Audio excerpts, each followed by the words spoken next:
How's it going? So today we're here for the budget hearing for the Department of Public Works. I'm joined by Council President Hudson, Councilor Carney, Councilor Lovejoy Grinnell, Councilor Thompson, Councilor Bay, I'm Councilor Green, and Councilor Allen.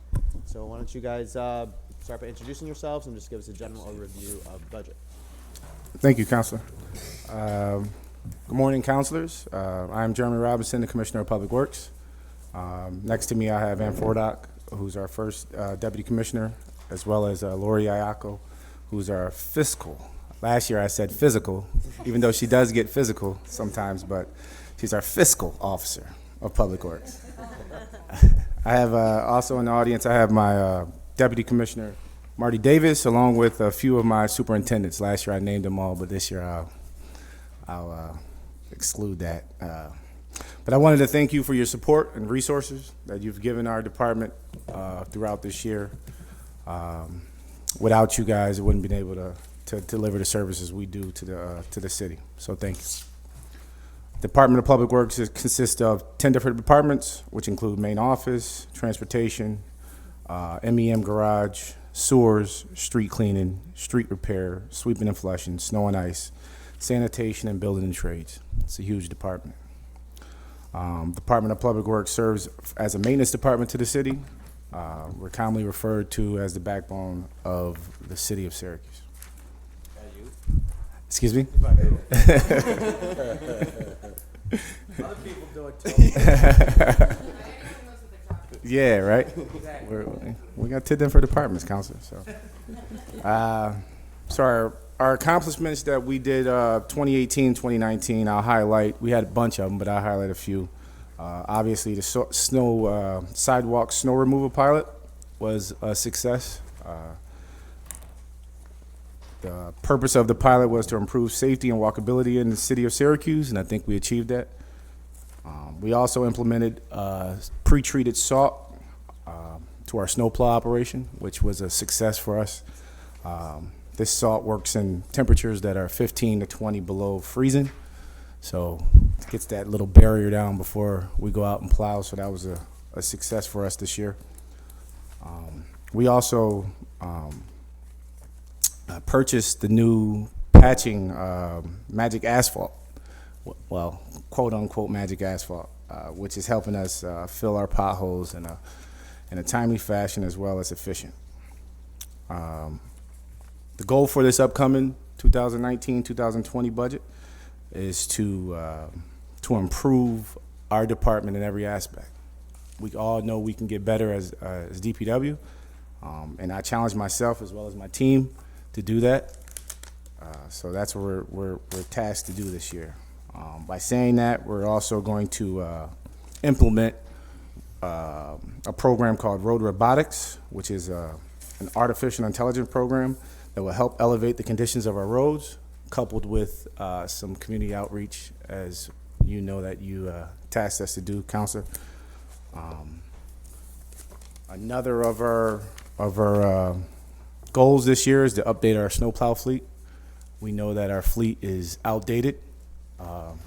Some are 19, 20 years old. So in that, we're trying to purchase 4 to 5 new trucks this year to make sure that we have the capabilities to deliver that service to the city. How many is the fleet in total? Total's 28. Correct, Luke? 28.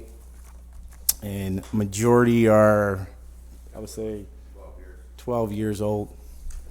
Some are lifespan of 20. We should got rid of them a long time ago, but that's what I'm tasked to do this year, and I'm going to do that, as well as in this year's budget we got a new fleet manager that we will not just take care of DPW, but the city fleet in general. But it's a good step in the right direction. But I'll leave you with councilors. This overall budget for this 2019 for DPW is comparable to last year. In fact, we are 2.7% lower than we are last year. So I just want to leave you with that. Open up for questions if you have. Thank you, Commissioner, for that overview. Open up to questions. Yeah, you said something that really is going to bring me back 7 years ago. You said the fleet, yeah, Khalid, you knew. You talked about how it's not just DPW fleet, it's city fleet. And I'm gonna say this again, that at some point, I would like to see all of our fleet in one building, because we're cross-sectioning anyway, and we're doing work on everybody's stuff, but we're scattered all over the city. You're right, President Hudson. I think this fleet manager that we're hiring this year is going to combine all our city fleet together so we can alleviate the purchasing of different parts and make sure that everything is, what I want to say about that. Just make sure, we have a good system in place so we can start purchasing Because I and know running our. between DPW, fire, police, there's buildings all over the county, and we're paying for them, which goes to my next question. I think I know the next question. Yeah, my next question is, and I didn't add it because maybe you have the numbers. For DPW alone, in the different buildings you have, what's the total utility bill? For all the buildings in the city? No, for all the buildings that you guys operate. I can get that for you. It's not separated out. I don't have it separated out right now. Oh, wait a minute. Maybe I do. You're saying just DPW, but our trades take care of every bill. From my understanding, Gino, take care of 200 facilities. Okay, let me get back to the utility cost. I saw. What page are you on? In the separate pages. You guys have so many. It's all separated between buildings. Right, and I I can saw get that. you an amount. That's why I wanted to know the total, because I saw one that So we can- 1.1 million. So we can get that number to you after this, I'm sure, right? All right. We can get that number to you, President. All righty. And my other question is, and then I'm gonna be done with it. I've had businesses downtown, they've come to me and asked for like a loading zone permit because their storefront is right on Salina. It wasn't this administration, previous administration, they were denied. How are loading zone permits issued? I would refer to Marty. Marty, you got it? I would have to refer to Jimmy Front. He issues them.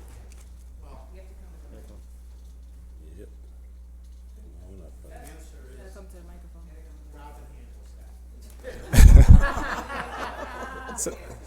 So there's a process that we go through just to always on the secretary, right? Always the secretary. Let the woman do it. So there's a process. I'm sure that I know we're the last to sign off as DPW, but there's also a process in that. So I can get that answer to you at a later time, but I know there's a process. So. Okay, and I lied. This is my last question. That's all right. Because I've been on this slurry seal for like the last 3 or 4 years. So question for you, have you looked into, because I did, and I don't know which one of you guys do it, have we looked into the purchasing of the machine for slurry seal? We looked into purchasing the machine, alternatives. Thank you, Corey. Alternatives to doing slurry, which is like overlays. We looked at all these different things, and it would cost us a lot more money to do that. Do you have a cost? Yeah. We breakdown figured is. last year for cycle 1, if we did it with the equipment that we would have to buy, it would cost us $11 million just for cycle 1. Ooh, Yeah. How much are we spending now on cycle one? Cycle 1 cost us $936,000, And cycle 2 is 1.3.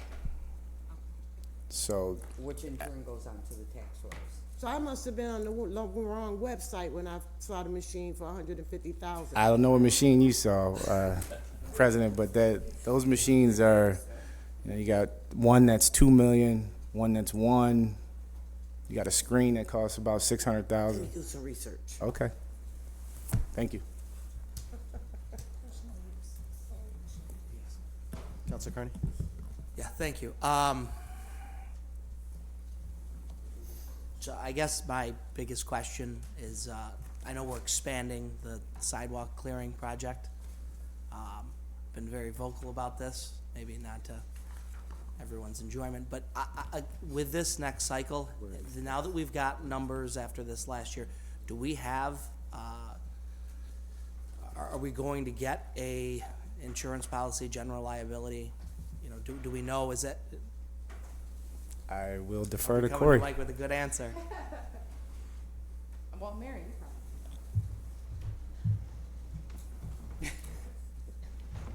We have not reached out to our insurance broker to quote this. We will once we get the specifics of what the program is going to look like next year. The sidewalks on the streets. Okay. Are we optimistic that we'll actually get, that they'll actually have, that they'll actually give us an insurance policy now that we've got a, you know? I'm sure they'll go with the out. They'll go numbers. out to the carriers, and we'll have to see what they come back with. Okay. All right.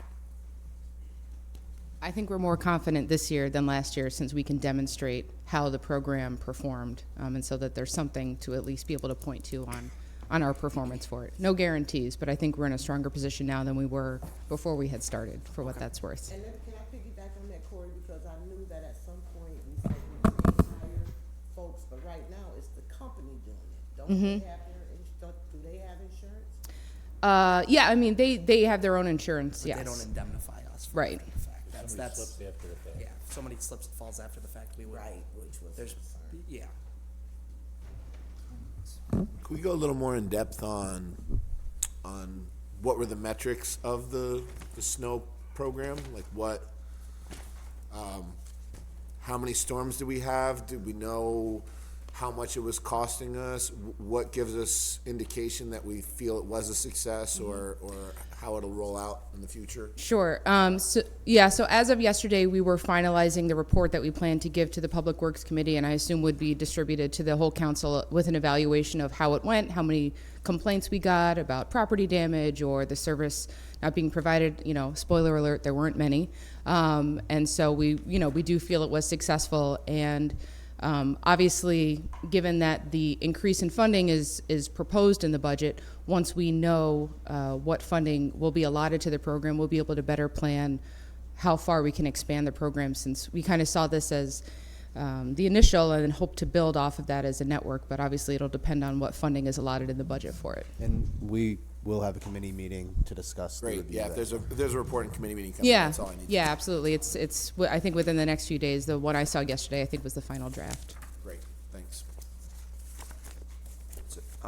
Just for street repairs and improvements, are we staying sort of level with, I mean, I guess that's sort of my understanding, square yards paved and milled, seems like Yeah. everything's staying level, we're gonna do as many as we did, previous year? Yeah, yes.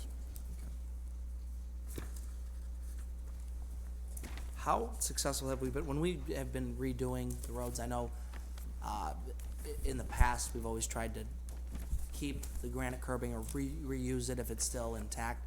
How successful have we been in the past, like, you know, this past year, were we with actually reusing it? You know, do we try and target streets that need to be done that maybe we don't need to go through and get That was- all new curbing for it? Counselor, that was our main goal this year, is to try to target some streets that we didn't need to replace the curbing, because obviously curbing is the most expensive part of resurfacing the road. So we try to target some of those roads, but some roads we couldn't. We couldn't get out of our way to resurface the granite curbing, like I forgot what street that we're doing, Grant Boulevard, Park Street, Lemoyne. Those streets we needed to replace some of the curbing, so we couldn't get out of the way of that one. But most of the streets that we have on our recon list, we're doing that. Okay. Councilor Lovejoy Driscoll? Okay. One of the mayor's initiatives is to put a crew from the DPW out of, is it a 5-person crew, is that correct? Yes, it's a 5-person pothole team that we labeled it as a pothole team. And we're trying to assign those guys just for potholes, but at any given day we can have absenteeism where we will need those people to do the paving of the road. So our goal is with that crew is to fill as many potholes as we possibly can, and with the new asphalt, make sure that they're efficient and they're not, we only revisiting that pothole once. So to answer your question, yeah, that pothole team will help us fill more potholes this year.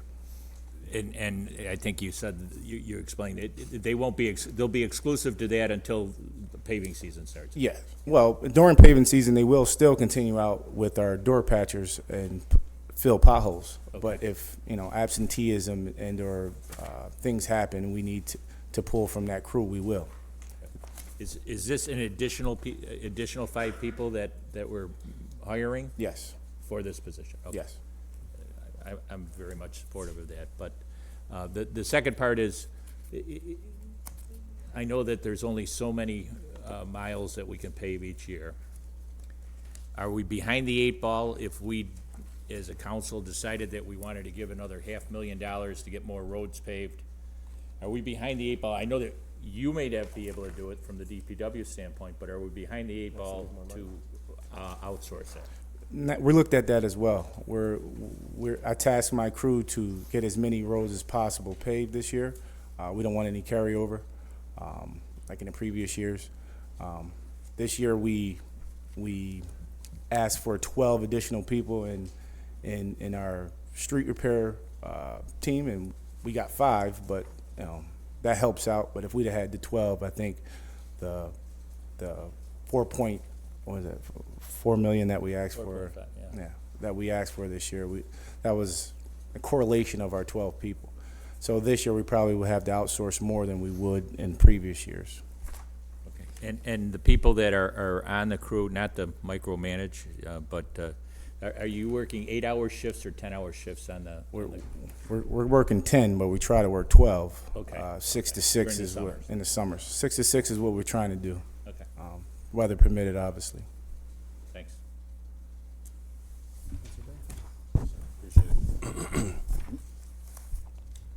I asked this question yesterday of finance, who kind of gave a bit of a response, and then they threw the buck to you a little bit. I think every department threw the buck to the DPW. that I was reading. And this is from the audit relative to Parkion's website, information for coin and credit card receipts, and the fact that they're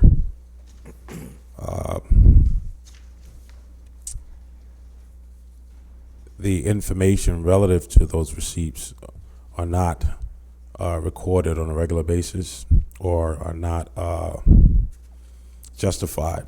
And there's a recommendation in the report that the city should analytically compare revenue received to prior months or years to determine if revenue is within expectation. Have you seen this? I haven't. One of our employees, our accountant one, balances that every day between Parkion, Brinks, and another site that he goes to. So anything that's going into the meters is being reported every day. And that started before this audit? Because they're saying it doesn't happen. No, as that audit came out, and I Gotcha. think that's last year's audit. No, this is this year's audit. This year's audit? Yeah, we get this right before. Oh, we okay. get the No, budget. that's being done every day. And I think that was a question last year when we had the audit.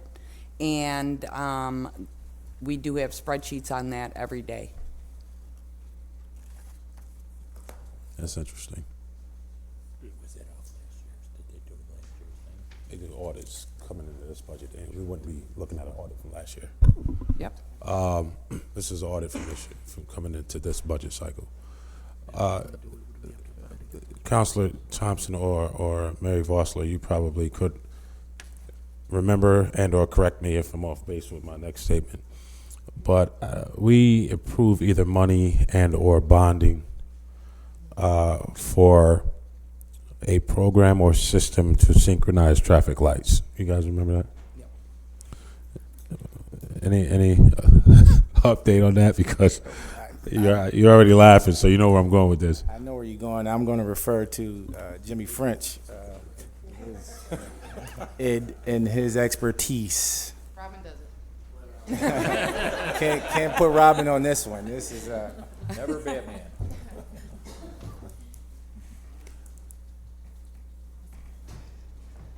So essentially, just wondering if there's any update relative to that. And jump in if you guys can remember any detail. But I don't want to say they don't look any more synchronized than they were when we passed. But just wondering where we are with that, and are we having any success? Is it not working? Well, the lights, excuse me, the lights are very well synchronized as they are right now. And there is a expansion planned that I assume is going to happen. There was a little delay for a few reasons, but to my knowledge, everything is on track to continue with the expansion. And there's a few repairs that need to be made prior to that expansion so that the expansion can connect to a good trunk. Everything's on track to happen. Now, Commissioner, was this recently with the removal of some lights, I believe, because they were dated? Correct me if I'm wrong. Yep. Is that a part of the reason for the needed upgrade with some of the lights? To ensure that synchronization is possible? That's two different subjects.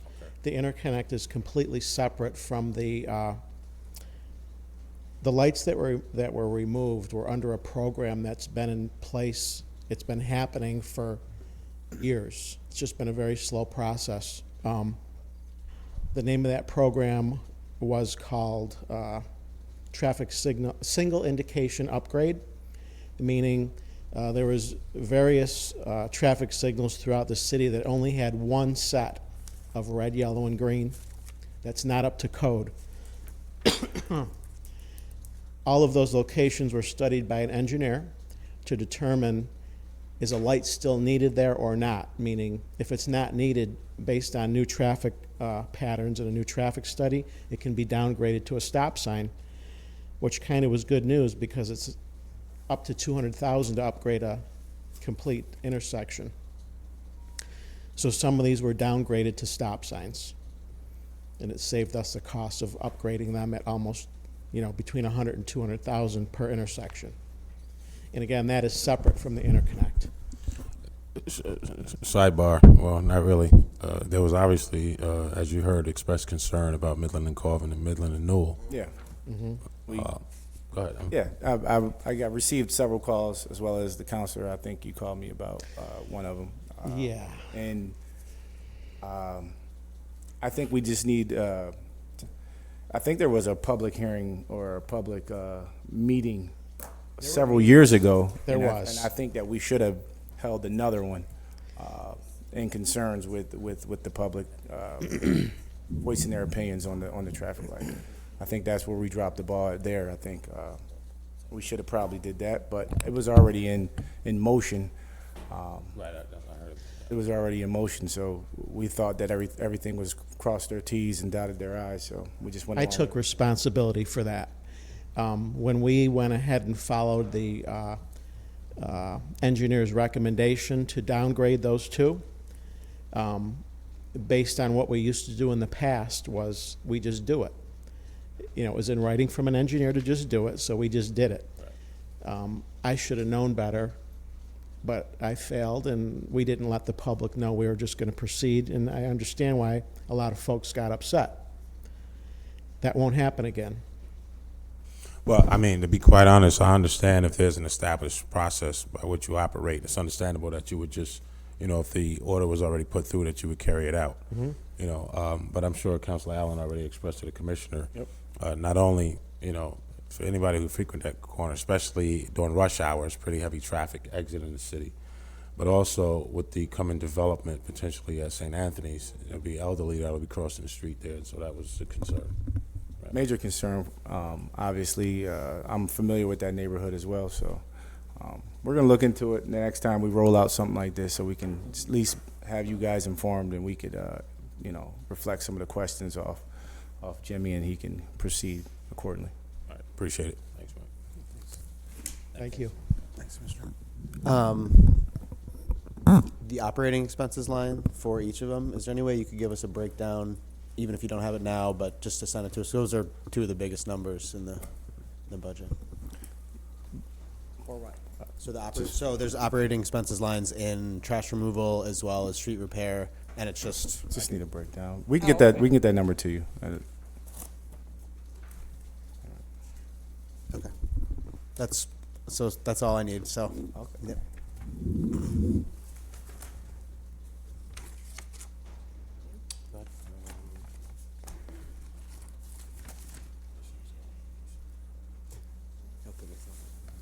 Where's the snow removal, money? Where can we see that in the budget?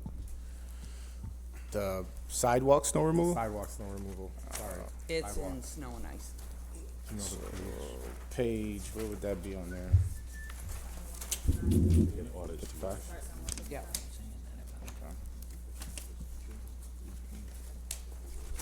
It would be in the 540500 line, Fiscal is considered 1 year, or wait, you know, but just report that there's still. yeah.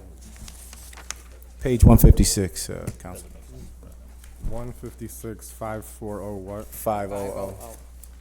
So this is the line. So how much was the pilot last year was, 70? Yeah, 70? 170. And then the new amount for that code, for that project? 250 250. this year.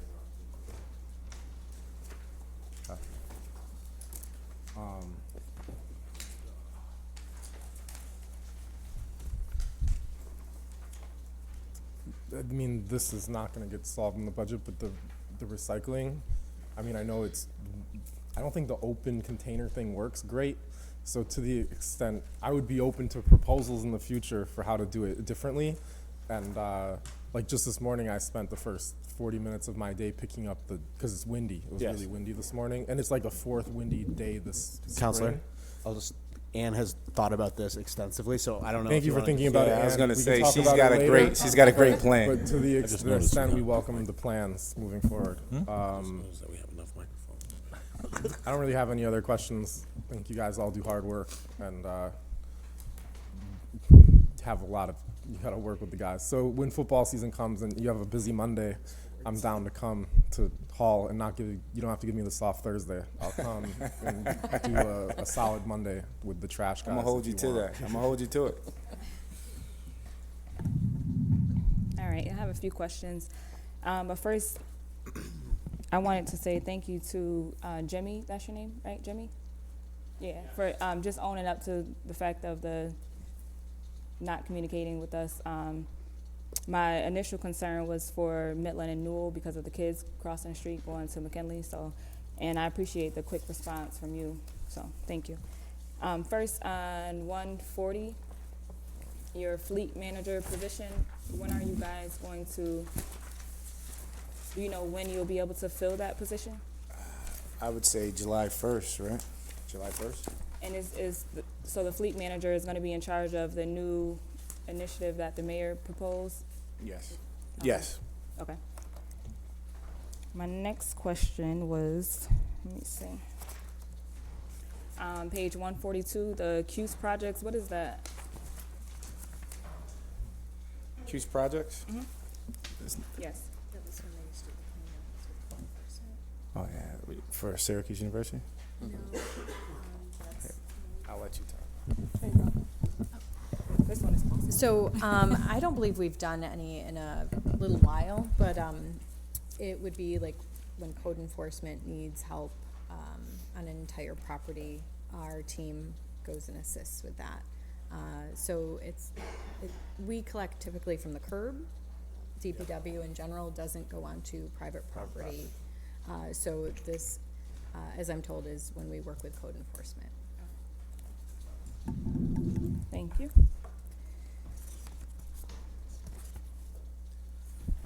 I had another one. Hold on one second.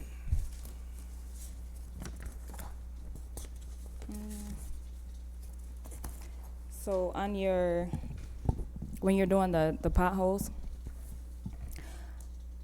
sometimes when you ride past them, they look like just a pile of the material. So do you guys work on like quality over quantity, or are you guys just trying to rush through them to get them filled? Because it looks bad. It looks bad, and when you're riding over, it's like a huge mound that we're riding over. So how does that work? It depends on who's filling that pothole. If it's, our department, we have we have our door patcher. We have the necessary tools to make the potholes look like the road that it was before. Okay. I won't go on and say any other departments, but our department, we try to tend to make the surface look the way it was before. Okay. So maybe it's just maybe a reinforcement with those employees and kind of. And that's where we get at with the restoration team. We're trying to put together. I know that water department did talk about the restoration team at their hearing, and we're trying to work with them as well as work with all their utilities to make sure that we only have a certain amount of cuts on a road. If we're going to open it up, make sure that you do basically dig once. Do what you got to do on the road, and we're trying to hold all our utilities accountable to make sure that when they open up a road, to resurface the road the way it was before. Okay, thank you. And so 2 more things. So last year we kind of got caught out there with the early snowfall, so it interfered with the leaf pickup. So what's the plan this year? Like, how do we eliminate that problem from happening again? So last year we did. We had a early snowfall where I blame myself, held myself accountable, and I'm tasking my team this year. We're going to start a little earlier this year. November 1st was going to be our kickoff to snow season. A lot of the guys really don't like it, but the public deserves a better service from DPW, and I plan on giving it. As far as the leaf pickup, I would think that it's still going to continue during the night times. I know you get a lot of complaints with the beeping and Yeah. but there's really no other way for us to collect leaves. We couldn't do it on one shift. We got to do it on both. So yeah. Right. Okay. And last question. So right now you guys are doing the spring cleanup, correct? Yes, Going yes. around. So I noticed yesterday or the day before yesterday, some of my neighbors had put out like doors that had glass in them. So when they came around, they picked them up and they put them in a truck. The glass broke. So the glass is broken now on the street, but they just left. So whose responsibility is that, DPW or the homeowner? It's technically our responsibility. We will, if you get that information to us, we can definitely come back. Our guys should clean up after each other. Okay, because as of right now, even when I left this morning, it's still there. Like it's just a bunch of glass in the street. Anything that we leave behind, we should take. Okay. Once it's out on the road, if breaks in our hands, we should definitely pick it up. And, Okay. and maybe they're waiting for a sweeper to come by, and it should have. But we'll definitely take care of that if you get the information to us. Thank you. Councilman? Yeah, I just have one more question. Strangely enough, somehow I'm not bothered by the beeping trucks at night. That is strange. At least I know that the stuff will be gone in the morning, so I have no problem with it. But you made a statement, Commissioner, that jarred a question I've asked before. I don't want to make it sound like I'm picking on a department, but there is a department, I'm going to say it, the water department, when it digs and then it goes back to fill, obviously they're not using the same material as DPW, and then they have to come back again and again. One very troublesome area where this happened was behind in the alley, Bank Alley behind the Ion building. Yep. You remember that problem? And so I'm wondering if, and I don't know how this happens or what restructuring has to happen, but it seems to me that the more, no disrespect to the water department, but that the persons who are accustomed to doing fills in the street is DPW. Is there any way to coordinate to where DPW does the fill, or maybe Well, we have our water weekly. department learns how to? We have our weekly meetings every week on Wednesday, 8:30, recon meetings at Water Department. We got Verizon, National Grid, everyone's there. And your concern is valid. I mean, we raised that concern as well this year in trying to get together a restoration team under the DPW umbrella to let water do what they need to do below the surface, and we resurface the surface. So that's still in talks. We're still going to have meetings about that. But to answer your question, I don't know how sooner than we could get that done, but I'll be informed. I mean, I can appreciate the fact that the dialogue is happening. I also saw that Corey was nodding and behind you, so I know it's got some traction. A lot of the expressed concerns you have from other councilors, I'll say in this case, namely Councilor Allen and President Hudson, for example, for Oakwood. Oh, yeah. Where that was a lot of water-related work initially.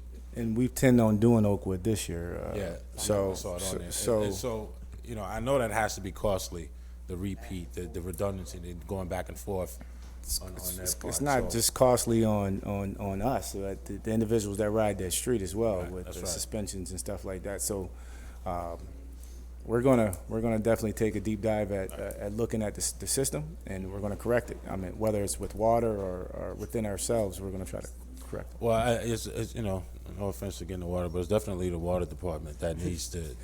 I won't comment on that one. That's all right. We'll do it. You know. Yeah. You know. So we got to figure something out. But I appreciate the fact that it's under consideration. Okay. Thanks.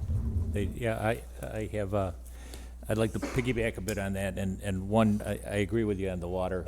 They sometimes wait the second time till the car almost disappears before you get the second one in there. And that may be a product of the fact that what occurred below and the sinking and everything, I understand that, but it is different. But Councilor Bay brought something up relative to Niagara Mohawk. When you meet at your things, we passed a few years ago an ordinance that when curb cuts are made, when cuts are made into the city and it's up to so many feet, a portion of it, we're supposed to get more money back. Now, set with that is the fact that Sedgwick, Tip Hill, Strathmore, Niagara Mohawk has gone through and cut up all the roads. 3 foot, which is so that they can put in new gas lines to increase our gas prices. And our roads are just pitiful because of it. And we've had them back. They do patch, but they look like somebody who came out of a human body out of a scar thing. And we've been working with the Department of Engineering on this too, because, you know, we put the street cut guidelines in place, and people found, a lot of our utility partners in the utility field found ways to just, you know, under what we were asking them to do, you know. And so we've been working with engineering now that we see how the behavior can shift, to revise our street cut standards to make them much more stringent, and making, if you're cutting along the driving lane, if we said, you know, if you do more than 4 feet, you have to do the entire driving lane. Well, we only did 3 feet and 7/4, you know. I mean, they find, and I get it, they're trying to save money too, but the cost ends up coming on DPW and residents who are driving on these streets. So we're working with engineering to try and toughen up our street cut standards, and so that the road is replaced in at least as good, if not better, condition than it was when they found it. Because I know it's true, you know, Maryland Avenue and a lot of the places that you referred to, it's just every few feet now is a cut. Yeah. And, you know, it's Well, if they're cutting the whole length of the road. right. And I mean, which is what they do with the piping. They're starting up at on Avery, and they're going all the way down to Wilbur. Right. You know, on both streets. And while that may only be 3 foot out, Right. then they're doing cuts every 4 foot. Right. To bang out. Right. So the cumulative.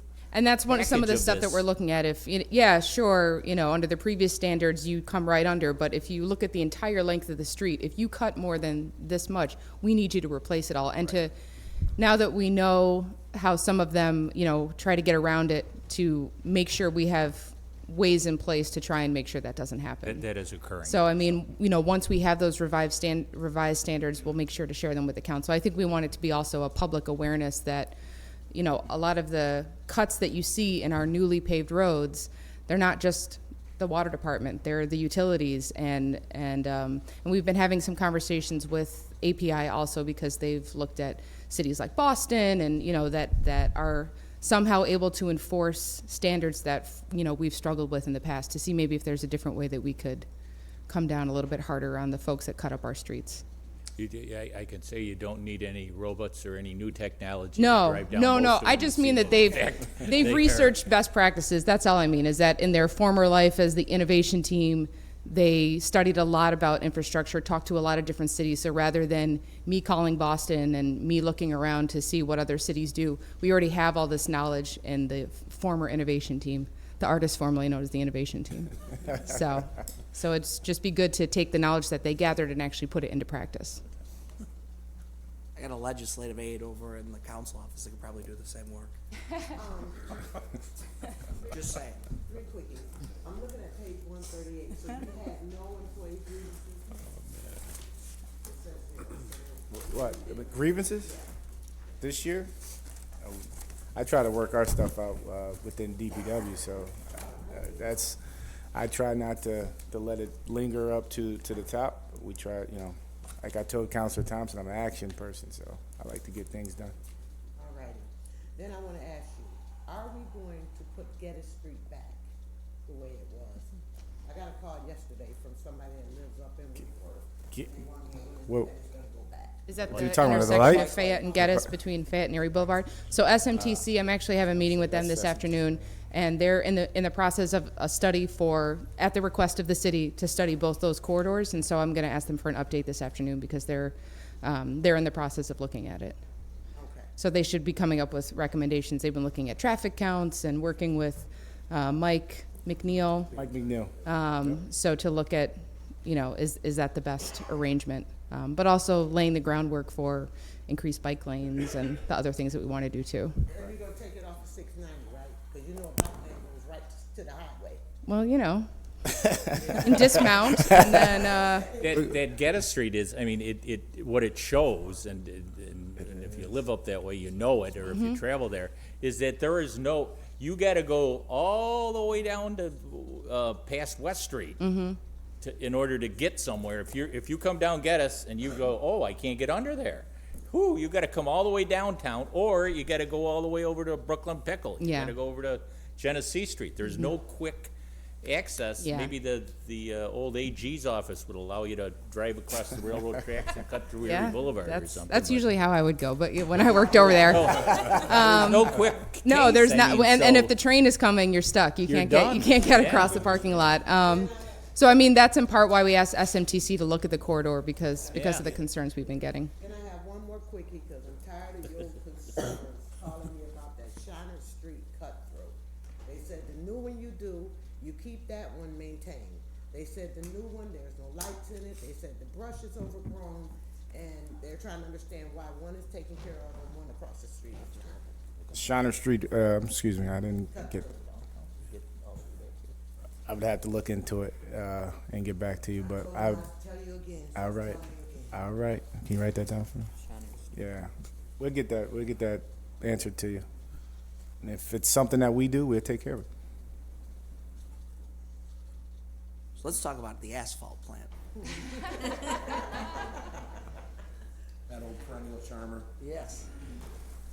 I don't know, I've been saying it since I got on the council. I think we ought to sell it and cut a deal with whoever we sell it to sell us the asphalt at whatever the cost is, so that we can still, do it, cost effectively. But I'm not really sure. Are we constantly running it? Do we use it? Do we sell? Or rent it out, let other people, use the facility? I know everyone uses different types of asphalt and things like that, and different, we'll call them recipes.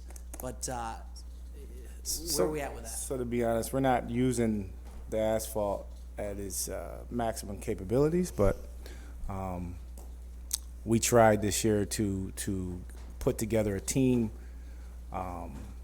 when we asked for the 12 people to pave more roads, which would have helped us utilize the asphalt plant a little bit more.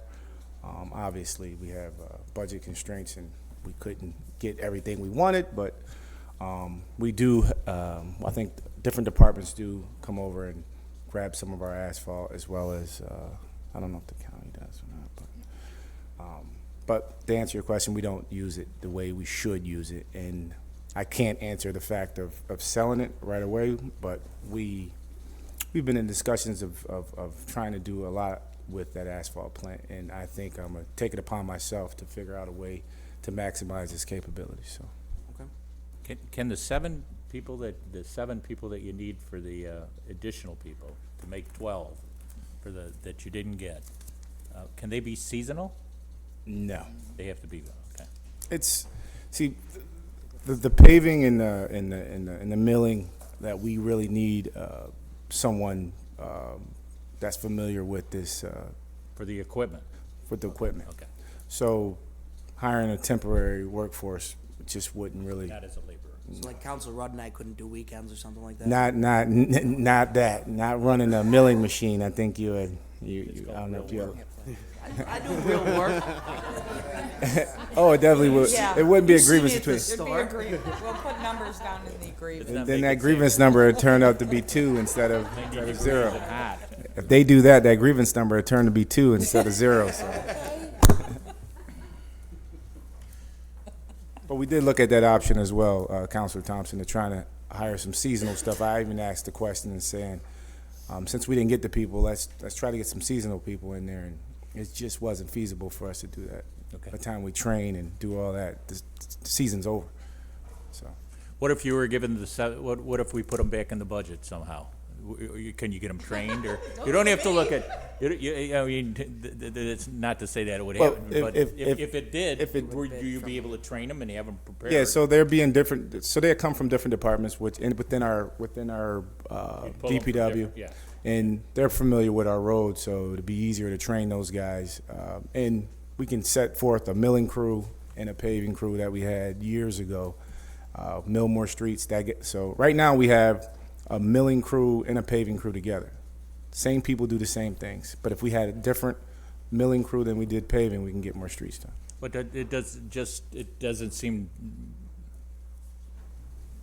that by adding the $500,000 or the $4.5 million to the budget for paving, if we don't have the people to go out and do it, then we're in the same position as we've been in the past, where we end up having the money sitting there at the end of the year and we didn't get the roads taken. And that's where our concern was when we asked for the $4 million. We was in conjunction that we were going to get those 12 people. Right.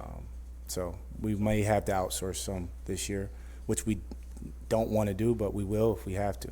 And then the cost of the outsourcing versus the cost of hiring is probably the concern.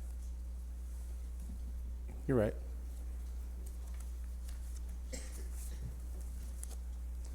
Any other questions? Yeah, one quick one. When you talked about, I think you said something about the robotics or something? Yeah, robotics. For the pothole, what does that involve actually? What does that entail? So, I do have something on that. Okay, I got it. It's just it's technology that it's out there. I know they did a pilot a few years ago to I-Team, where a vehicle drives the road, take pictures of the road, and puts it in Identify stuff through technology. And that way we can have everything under one umbrella and figure out what roads are bad, and don't have to have the manual thing with a person going out grading roads, which that person also has other duties to do, which don't get our grading of the roads done in a timely fashion. So this will. So currently the grading system is all run manually by people going and doing full visual assessments. Yep. Whereas this, you'll just be able to drive through with the computer, and the computer will identify where One the week in there, potholes go are. through, do a quick snapshot of everything, get it all in a program, and then run it and figure out which roads are bad and which roads need work. Great. And when will that be implemented? Do we know? It should be coming this year. It's coming this summer. We're trying to do something with the I-Team this summer. I don't have the specifics on it, timeline. but Yep. yeah, but we That's can great. get that That's taken. exciting. Thank you. One question on that. Is it possible to install that equipment on already existing equipment? Some constituent recently told me that they remembered hearing about a garbage truck plan or recycling truck plan to actually put the robotics or put the sensors on garbage trucks or other DPW, which are already traversing the city's roads, to get that information that way? I don't have that answer, but I'm sure that the cost would probably outweigh the cost that we're using for road robotics, so. Well, when you think about it, we really only need that done once periodically, not every day, 5 days a week. So I think it would be almost redundant. But they could have been also talking about other technology for a sanitation truck. So it depends on the context. But just doing this once is going to get us in a very good place. And the technology seems really accessible. It's going to map it out. It's going to color code it, and we'll be able to, literally click on this section that it says maybe is bright red, maybe it's the worst road, and be able to visually see what the computer picked up, see the actual camera footage and video footage, so. Can I ask one more quick question? I know we had talked once before about different grants to help offset the cost of some of our trucks, our vehicles. Yes. How successful have you been? So last year was, our first go around with the capital budget that we did not create, but we inherited, and we did file for the one trash sanitation truck. We did file for a 50% grant from New York State, and the capital budget currently that is going to go to council next week. It went yesterday. Yeah. That has 3 Packers in it, and we intend to file for the 50% for all 3. For all 3? Yes. Okay. Half off, yes. So I commend Ann Fordock for doing that. She led the way on that grant, so. Thank you. Thank you. And thank you for whoever went and got the deer the other night out Geddes Street. It wasn't me, I can tell you that. I know, because I didn't call your cell. I called City Line because it was a dead deer in the middle of the street. I was there when I seen it as well, and I was started to stomach it and do it myself, but I couldn't do it. Yeah, okay. So I depend on my team there. They do a great job. I guess you could tell the way I talk about Geddes, I'm always up and down Geddes Street. Right? All right. Okay, thank you very much, Commissioner. Thank you. Thank you.